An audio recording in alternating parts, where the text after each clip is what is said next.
Morning, good afternoon, good evening. Welcome to another video of the Liberian Bitcoin Blockchain and Cryptocurrency Forum. My name is Bian, and today's video I'm going to talk about why Bitcoin is so important and why you need to invest in Bitcoin. Now, what's interesting is I spent a lot of time on this channel just talking about the importance of Bitcoin and why you should buy Bitcoin now.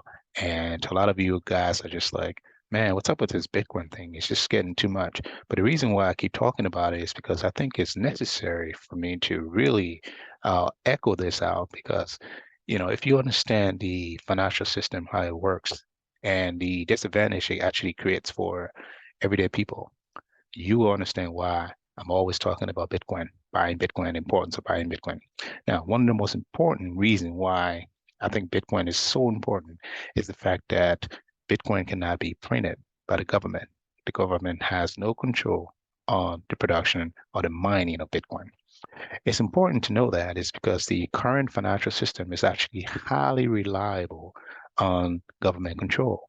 The government prints out money, and the printing of money actually creates inflation, and prices of things goes up, and you have to pay for those things. Now, Bitcoin, unlike the current financial system, is a little bit different because the government has no control on the printing of it. The printing of Bitcoin, new Bitcoin coming into existence, has a lot to do with the computer coding of the network, right? New Bitcoin comes out through the process of mining, where lots of computers are competing to solve problems, but the network to authenticate the transaction on the distributed ledger of Bitcoin, and they get incentivized. The person who actually solved the problem gets incentivized with new Bitcoin. That's how Bitcoin actually comes into existence. And currently, there's about, I think, 900 Bitcoin being produced every single day. In 2024, after the next Bitcoin halving, which is when the supply of Bitcoin actually cuts into half or two, right? The total amount of Bitcoin created in a day will be about 450 Bitcoin, which is going to make Bitcoin scarce. Now, because the government has no control on the mining and production of Bitcoin, we can um, basically assume that you can't have inflation with Bitcoin because the government has no control over it. So how can you really increase the supply of Bitcoin? It's impossible to do that, right? Because the supply of Bitcoin has a lot to do with the mining process that has been built within the network, and that is straightly mathematics. Another thing about why Bitcoin is so important and why you should invest in Bitcoin as opposed to depending on the legacy financial system, which is highly controlled by central banks, is the fact that Bitcoin cannot be technically confiscated. So I can store my Bitcoin where where all my money is, obviously, on a drive, or I can just remember the password of that drive and go anywhere in the world and still have access to my Bitcoin. Think about that. In the current financial system, the bank can actually shut you down. They can take all your money and the government can confiscate your money, your hard working, earning money. But you can't do that with Bitcoin. And think about in situations where there's some sort of like civil war or some sort of like civil uh con civil problem in a country, right? And you're trying to leave the country with your wealth. Obviously, while leaving the country, you can't take your house because the house is too heavy, right? You can't put it in a truck either, right? And you can't take a lot of physical things that are heavy. Even if you have gold, you can't take a certain amount of gold. How are you going to take it? It's too heavy, So there's restrictions on things. But with Bitcoin, obviously, Bitcoin is like a software and it's not technically real, right? It doesn't really physically exist. It's just a computer code. You can take that information, which is your private key that gave you access to where your Bitcoin wallet, have your Bitcoin, and you can go any parts of the world and start your life over without any obstruction. In fact, you'll be on the airport going to a different country, and no one will even know that you have Bitcoin. except you tell them, or except you provide your secret code. So think about that. Think about like when the refugees that left like Yemen and other parts of the world had to leave countries that were ravished by civil war. If you have your Bitcoin, you can just cross the border and start your life over with your wealth and your money. Another very beautiful thing that Bitcoin actually saw is the ability to transfer your Bitcoin to anyone in any part of the world that has a wallet, and you can just send your Bitcoin to them, and there's absolutely no one in the world that can stop that transaction. Think about that. With the current banking system, if you're sending money into certain places or certain people, there are restrictions on that. But with the Bitcoin, there's no restriction. When you're sending money, all you need to do, you just need a wallet of the recipient, and you can send your Bitcoin, and it goes straight to that wallet. And the person who you're sending your Bitcoin to can have access to that Bitcoin. Think about that word. One of the most difficult things currently about even maintaining wealth is the ability to actually keep your money, save your wealth over a very substantial period of time. Say you want to save your wealth for your great grandchildren. With the current financial system, how are you going to do that? It's almost impossible. I mean, you might be able to buy some real estate and some properties in places like New York or some buildings. But what if you buy those buildings and the government decide and say, hey, we want to get rid of this building because we have to build some sort of railroad in this area? Well, there you go. You just lose that. Even though that property might have been something that will probably stick around for a long time and help your family and your great grandchildren. But if the government has what we call eminent domain, they can just take over that land, and they might buy your property out. And it's really hard to save money because if you had $100 in 1920, $100 in 1920 is quite different from $100 today. $100 in 1920 would have done a lot in 1920, but $100 right now is just like a grocery money, So think about that. Money actually loses power because the way the financial system actually works currently and how it's set up. With the incorporation of Bitcoin and the innovation of Bitcoin and cryptocurrencies, we are trying to reconstruct what it is, what money actually is.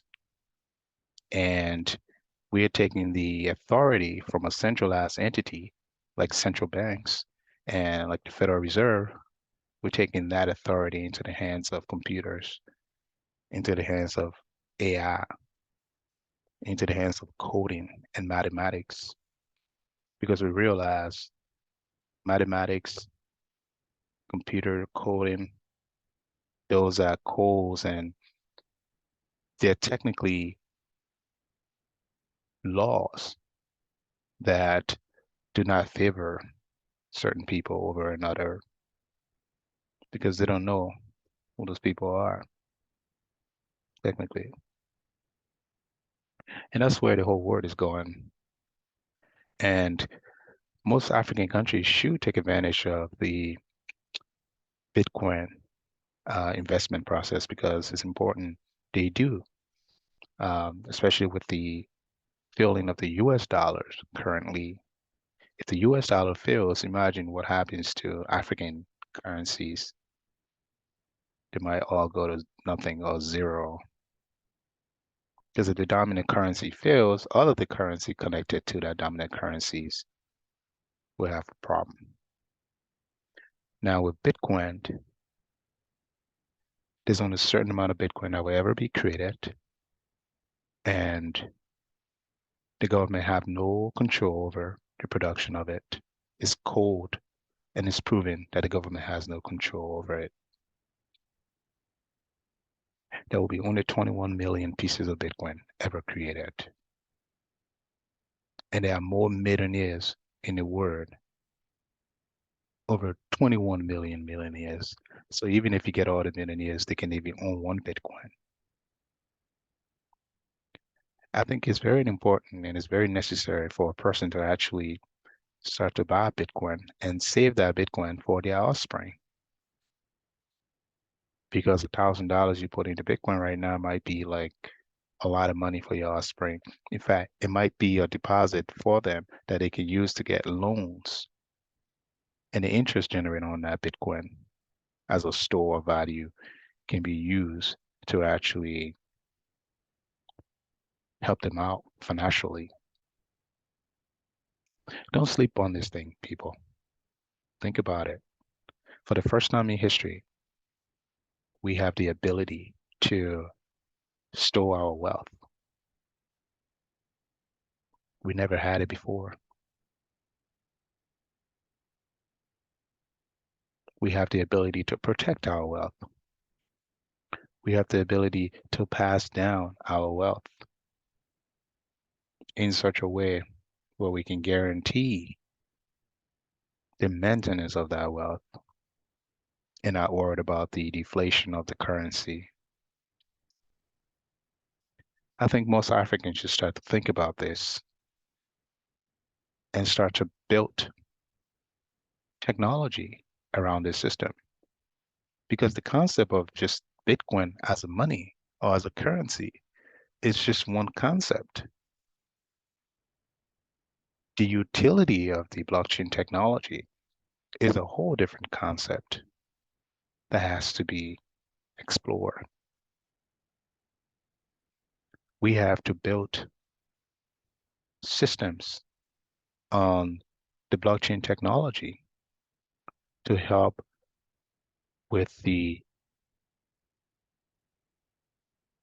legitimacy of our systems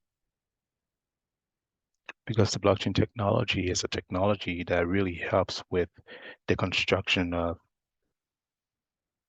a transparent system, an immutable system that cannot be information on that system cannot be deleted or removed or censored or tampered with.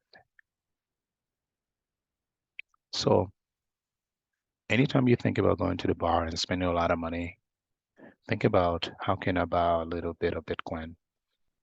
And you can buy $20 Bitcoin, you can buy $30 Bitcoin, you can buy $15 Bitcoin. One Bitcoin right now is almost $27,000, but you don't need $27,000 to get a fraction of a Bitcoin because you buying $20 Bitcoin would just be $20 divided by 27,000, whatever that zero and decimal place is the fraction of the Bitcoin you own. Buy your Bitcoin, store your Bitcoin, keep that Bitcoin for your kids. Thank you so much for listening. I hope you learned something from this video, and I hope you start thinking about how you can invest in Bitcoin. And hopefully, after doing so, you might be able to tap more into the technology and the utility of the blockchain technology to be able to build and develop systems.